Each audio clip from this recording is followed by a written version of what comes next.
Hey yo, Chris here, and thanks for tuning into the Delta. We're heading to Canada for the next Grand Prix after a week off after Monaco, and just like we do before every Grand Prix, we try to predict it. First off, if you enjoy the channel, hit that like button. If you really like it, consider subscribing.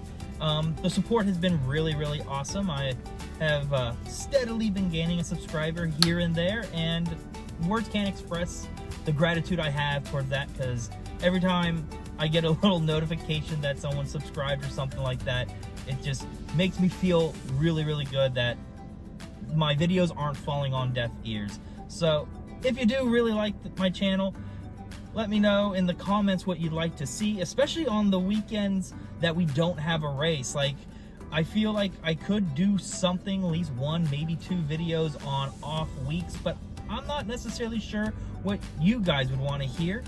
So let me know in the comments what kind of video you would like to have on a weekend that we don't have a race. But anyway, enough about that. Let's get into a little bit of discussion of the Canadian Grand Prix. It's one of those tracks I don't know too much about. Not really because I've never seen it before. I just feel like it's one of those tracks that, like, we just kind of forget that it exists. It's like always tucked in the middle of the schedule, and it's not super exciting, so it's not, we don't have like these super memorable moments, but at the same time it's not boring either, so we don't remember it as like, oh, here's the snooze fest coming this weekend also. But yeah, a little bit of track description. It's kind of like this mix between a street track and a traditional track, so it's neither, I don't think it's going to make one specific team much better than another, you know, or one driver. Like, you know, Checo's always been known to be a good street driver. I don't think he's going to excel because it has too many elements of that. But it's 70 laps, 4.36 kilometers long, has 14 turns and 3 DRS zones. So we should have some overtaking opportunities if the pack can stay tight. Looking at the weather report, we may get rain for the first time, like substantial rain for the first time this season. It looks like there could be bad weather, particularly on Saturday where qualifying is. But yeah, so I feel like we might have some interesting stuff going on this weekend, despite being a track that's kind of forgettable. Talking about some teams that might be doing well, we can talk about Williams. They're coming in with some upgrades. I get this information based off of a guy named channel on YouTube called F1 Unchained. Excellent content. Check him out if you can. If I remember, I'll put a link to his channel in the description. So I kind of just piggyback off of what he says, and I'll just basically go over, like, Williams is going to try to make their car lighter because they feel like they're losing a lot of time due to their weight of the car. So they're coming in with a lighter car with some other upgrades that hopefully make them faster. Red Bull, Aston Martin, and Mercedes are also bringing in like tiny little tidbits here and there. So we'll see what happens with those teams, if they actually warrant any results that they're looking for. But yeah, that's what's going on briefly this coming weekend, but we'll go right into the predictions, and the first one is the biggest loser. And for the biggest loser, I have Kick Sauber. They're just the worst team. They're the only remaining team. Holy hell. What? Check out that, a spider in my car. Oh my God. Scared the hell out of me. Holy cow. Get out of my car. Get out of my car. Get out. Holy cow. There. That's what you get when you want to... That's what you get when you get people, when you want to do a video on a job site. Holy cow. Scared the hell out of me. Just saw this big black thing just crawling on my door. Moving on to the biggest loser, we'll talk about Kick Sauber. They're just not very good. And I think it's because they just can't put anything together. Like, Valtteri Bottas is an excellent driver in my opinion. Definitely deserves a seat in Formula One. He, you know, has some great success there with Mercedes back in the past. But, like, it just doesn't seem like anything dovetails.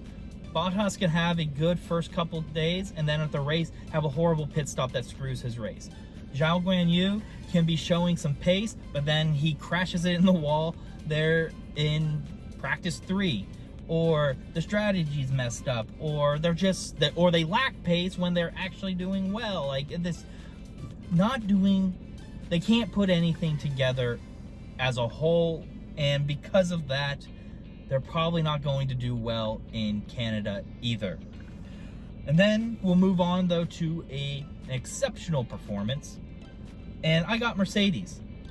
They've been kind of silently just hanging out in the middle. So silent that I feel like I haven't even talked about them in weeks, which is weird. You think, you're a team that has the 7-time world champion on there, that we'd be talking about them regularly, but they started the season off so poorly, and then they just kind of hang out in the midfield, not doing well, but not doing horrible, just kind of in between. But they are slowly getting better, moving on from Miami. Miami, they showed a little bit of promise. Imola and Monaco, they showed a bit more pace. Do I particularly think any driver is going to do better than the other? I can't necessarily say. I think statistically you would say George Russell will do a little bit better than Lewis Hamilton. It seems that Russell has been just performing overall a little bit better despite whatever has been going on the track or on race day overall. But yeah, I could see Mercedes, maybe one of them even getting into that top 5 spot.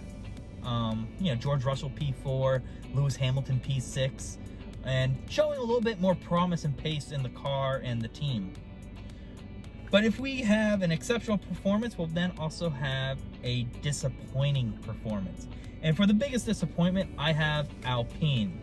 Kind of picking on the low teams this week, mainly because, again, Kick has just been bad consistently throughout, and Alpine has just been showing a little bit better pace in the car, but they clearly aren't doing well in the garage. I believe that sometimes if it doesn't bad things can happen to a team even if it's not directly related to what's going on in the race. And with the recent news of Esteban Ocon not returning to the team next year, and clearly him and Gasly don't get along, and the contact that was made there in Monaco, and the fact that Ocon refused to listen to the instructions to not get into any kind of engagement or fighting on track there in Monaco with his teammate. It just seems like all is not well in the garage. I think that's going to carry over, and Alpine just not going to do well. Both drivers finished P14 or worse, and do not do anything spectacular or exciting all weekend. Now moving on to the shocker pick. A fun little pick here that statistically isn't supposed to happen. And what I have down is, I think one of the McLaren drivers are going to have a bad weekend. Now, historically, McLaren hasn't done well on this track overall, but also McLaren's been riding riding the good wave for a while. Rightfully so. They've been putting in great races, great times. The car's performing well. Both drivers are performing well. I think this is the weekend where one of them drops off. And I would say it would probably be Piastri, because Lando Norris just has the experience and skill set that lessens his chance of having a bad weekend. So, but yeah, one of the drivers not going to do too well. And when I say not do too well, I'll go as far as say that one of the McLarens won't get into the points. Meaning one of the McLarens will finish P11 or worse and have a disappointing weekend. Now we'll move on to pole position. And for pole position, I have Max Verstappen. Week in and week out, Max Verstappen has just been performing on qualifying without any problem. Even on the races that we think someone else is going to take advantage of it. And it just seems like, oh, well, there you go. Lando Norris put in a great time. Oh, Charles Leclerc put in an amazing time. Oh, man, look at Carlos Sainz. He's, provisional pole. And then Max Verstappen puts in the final lap and it just blows everyone's mind. Or, even so, it doesn't even have to be an exciting qualification. Sometimes Max Verstappen just sets that time and no one can get close. Now, there in Monaco, he brushed that wall. But I just had this weird feeling that if he hadn't, if everything would have gone smooth, I think he would have beaten Leclerc's time. Red Bull was showing that they had a little bit of extra something all through qualifying, and I would not have been surprised if Max Verstappen pulled out a pole position time there in Monaco. But he did. He brushed the wall, and the rest is history, and then he kind of got forgotten about for the rest of the weekend, getting stuck in 6th place. So this weekend in Canada, I think Max Verstappen just returns back to that quick, speedy car and his skill set, and just gets that pole position. But now we'll move on to the podium predictions. For the podium predictions, I'll start with P3, and I got Sergio Perez. He's had a rough bout the last few races, and everyone sits there and says, oh, his seat's on the line, but oh, it's not on the line. I don't really think that any of that matters right now in his performance. I just think he just hasn't been doing well when he typically is a good race car driver. So with Red Bull coming back after Monaco and Imola, two tracks that don't really offer a lot of overtaking opportunity, I feel like that's a big reason why Perez got stuck where he was at. Now, obviously, Perez had a horrible qualifying there in Monaco. But one of the things that I do notice with Perez is that he has a very, very special skill set at overtaking. Because it's not uncommon for Perez to get put in P6 or P7 or P10, and he ends up finding his way in the top 5. So that's why I think he's going to find his way in P3 despite maybe not qualifying as well as he should, or maybe making a mistake in the early stint of a race. Next thing you know, we'll see Perez at P8, and then he'll finish P4, or, he'll be in P4, making a push to P3. I mean, we still have to remember it is a Red Bull. It is still a top-tier team, despite Ferrari and McLaren, pushing them. They still hold the lead. They're still the best team on paper, right? So, yeah, I think P3 for Perez is a good spot for him, assuming he doesn't make a massive mistake or anything like that. Regardless of where he starts in the race, he'll make the moves necessary on a track that allows moves to be made and finish in P3. But we'll go to P2, and I have Charles Leclerc. He is going to be coming off of that win in Monaco. Like I said, it's that track is just so weird. It's like once something happens, you kind of just can't predict it. Charles Leclerc got pole position. He's going to win the race, right? As long as he gets a good launch, he wins the race. Massive crash. Everyone went to the same strategy in the front of the pack. Leclerc started off great, wins the race. It's just, I don't want to take anything away from Charles. It was just like, once you got into the full race of Monaco, you just kind of knew, short of something catastrophic happening, he was going to win.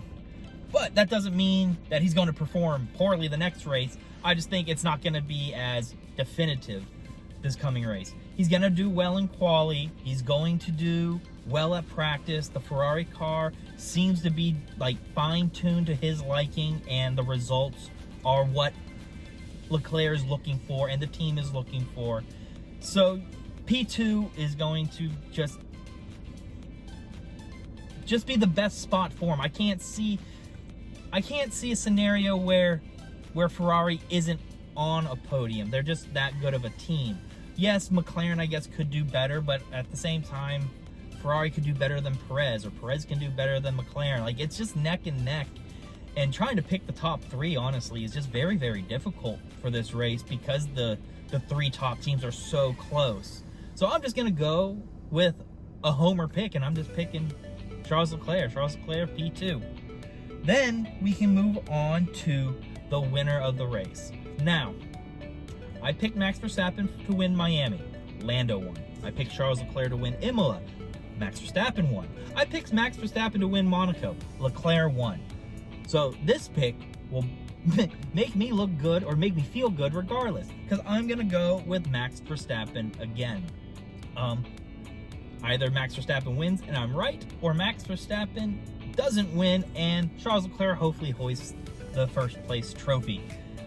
But in all seriousness, like I said, Monaco is such a unique track, and Imola doesn't offer much more passing than Monaco. It's just a more traditional circuit. I just think that there's going to be steps made by Red Bull and Max that are going to put him back at that top podium spot. He is still, until further notice, the best driver out of the 20. He's on the best team out of the 10, and I think that's reason enough to pick him. I want to see a little bit more by McLaren and Lando. I want to see a little bit more by Ferrari and their drivers before I can start really taking like risky picks and saying, well, Max Verstappen has no chance of winning, or I just don't think that Max Verstappen has it this race. If McLaren finds a way to win this race, or Ferrari finds a way to beat Max, or even if none of those guys win, but Max struggles on this track, then maybe my winner picks will be a lot more diverse. But until then, we're going to go with Max Verstappen winning the Canadian Grand Prix. Now on to my favorite segment called the Voodoo Wheel. Now, if you saw last week, we spun Red Bull, and sure enough, the Voodoo Wheel hit them pretty hard. Sergio Perez qualified, P18, then Max qualified P6, couldn't get in the front row, and then on a track like Monaco, was unable to make any advancement. On race day, Sergio gets hit by Magnussen into the wall, ends his race. So, I mean, I'll be honest, I think the Voodoo Wheel is better at predicting what's going to happen on race day, better than I am. and I have the luxury of having, articles and data and analysis in front of me, and I still get them wrong. The Voodoo Wheel just spins and then just casts a spell and it works. Anyway, the Voodoo Wheel has only lost once this season, so let's see if the Voodoo Wheel will strike again this weekend. And we will make the spin. And we're not as aggressive spin last weekend. And we are landing on... Oh no! It landed on Ferrari. That's sad. Oh man. Alright, Voodoo Wheel. Will the Voodoo Wheel cast its spell on my favorite team, Ferrari? Basically, that means one or both drivers will have a bad race. Anything can happen. I mean, the Voodoo Wheel is in charge of itself. But that's it. Ferrari's getting the Voodoo this weekend. Max Verstappen's gonna win. And plenty of exciting things to look forward to this weekend. Until next time, take care, stay safe, and have fun out there. Bye, everybody.